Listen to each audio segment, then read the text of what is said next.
Tonight I've got a little fireside story to share with you. It's called The Tale of the Purple Gorilla. And yes, it starts on a dark and stormy night.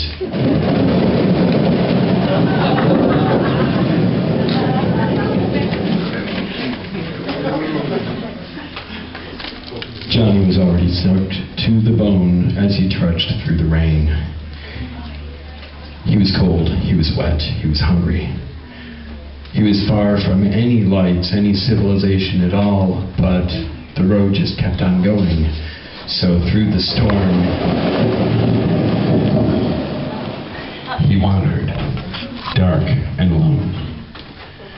He traveled up that road for a goodly long time until he came upon a single lonely farmstead. There was a cabin with a light. He gathered up his coat around him and walked up to the door. There was this that could be said about Johnny. He was a very nondescript person. He was the kind of person that you'd see and immediately forget what he looked like. He wasn't glamorous. He was pretty weathered. And he walked up to the door, and he was very consciously aware that he was very bedraggled and very soaking wet and not looking very respectable. So he tried his best to put on his best face as he knocked on the door.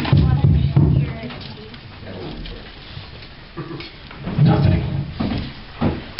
Just the wind howling in the trees.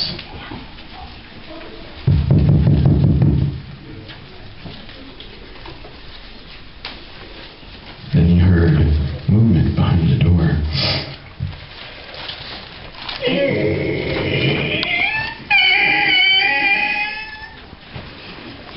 The old man stepped out onto the stoop. Yes, what is it?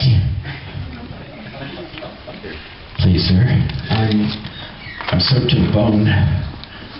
I was wondering if you could loan me a place to stay for the night, just until the storm blows over, please.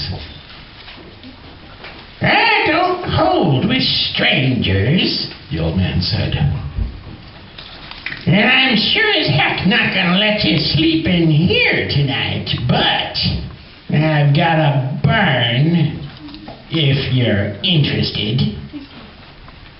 Johnny was interested, very much so. A barn sounded wonderful after a night like this. But there's something you ought to know. Follow me. He took Johnny out into the barnyard, and he walked over to the edge of the barn, and he reached up into the rafters, and he pulled out a shotgun, and he held it up at Johnny, and Johnny was like, "Whoa, sir, what's with the shotgun?" And Close your eyes for a minute, sonny. And turn around slow. well, Johnny didn't have much choice in the matter, so he closed his eyes and he turned his face away, and he heard kind of scrabbling noise in the soil behind him, and the sound of rusty hinges going, and then closed again. And the farmer said, All right, you can open your eyes again. But don't make any sudden moves. and he had an enormous key in his hand, and he unlocked the barn door. And the door opened wide. Oil was in very short supply on this farm, apparently. And he marched Johnny into the barn, and, well, the barn didn't look that bad. It was actually kind of dry, and the hay looked kind of fluffy, not too green. And the farmer said, You can stay here, but there's one condition. I gotta show you something. And with that, he kicked back some hay from the ground and revealed a trap door. Said, Follow me. the trapdoor. You first.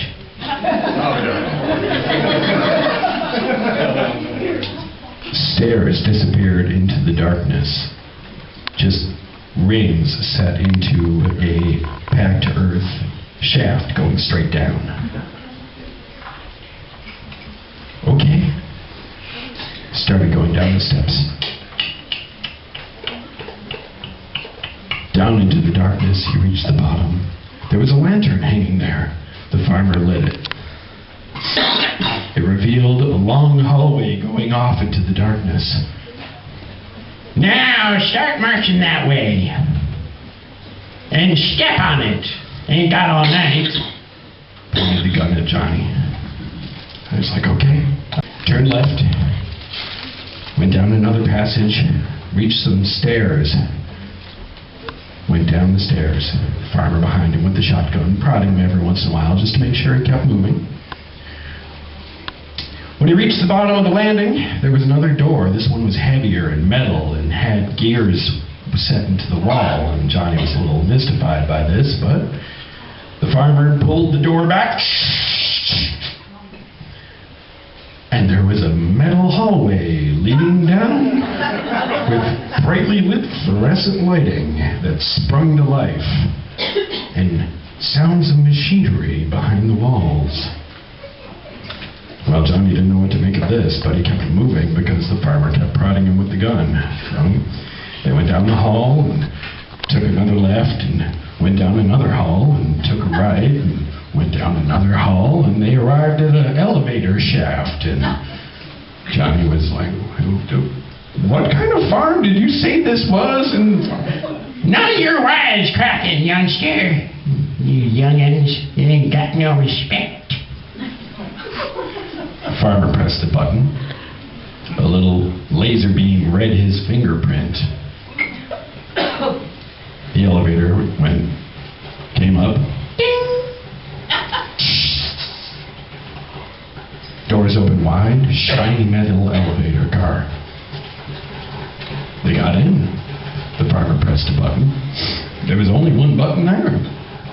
They went all the way down. He had the sensation that quite a bit of motion was going on, and they had gone down for quite a long time. When they reached the bottom of the shaft, the door opened. Ding! They stepped out. The farmer came to an enormous vault door. He said, Turn around again. Started working the tumblers. Opened up the door. And there, in the room, was an enormous cage with an enormous gorilla. Now, this gorilla was not your average, ordinary gorilla. This gorilla was 9 feet tall and covered from hair to toe with purple fur. That's right, purple. Johnny looked at the gorilla looked at Johnny.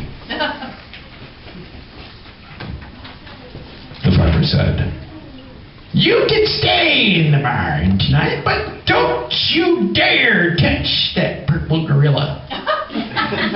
Not once. I'm warning you. Okay. Sure. Hey! So they went. He closed up the vault door, went back up the elevator, back down the hall, made another left, made a right, made another right, did the fingerprint thing, came through the door, down the hall, up the rung ladder, through the trap door into the barn. The farmer said, All right, sonny. Good night. I'm watching you.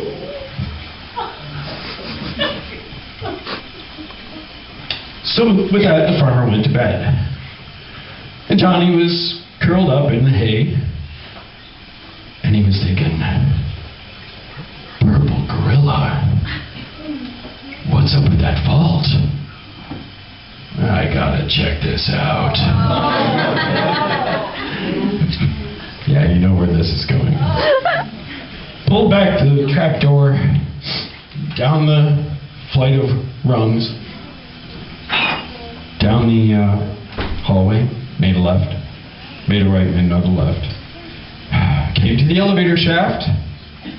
Was a little perplexed because he didn't have the farmer's fingerprint, but he figured he'd give it a shot anyway. The thing came up. Ding! Got in the elevator. Pressed the button. Went all the way down. Arrived at the bottom. Ding! Stepped out.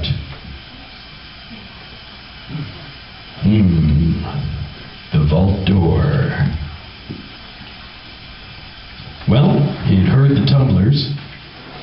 He'd give it a go. He had nothing better to do, so he sat there and he fiddled with the tumblers until he finally got the right one just by listening. He opened the vault door. He looked at the gorilla. The gorilla looked at him. He walked up to the gorilla.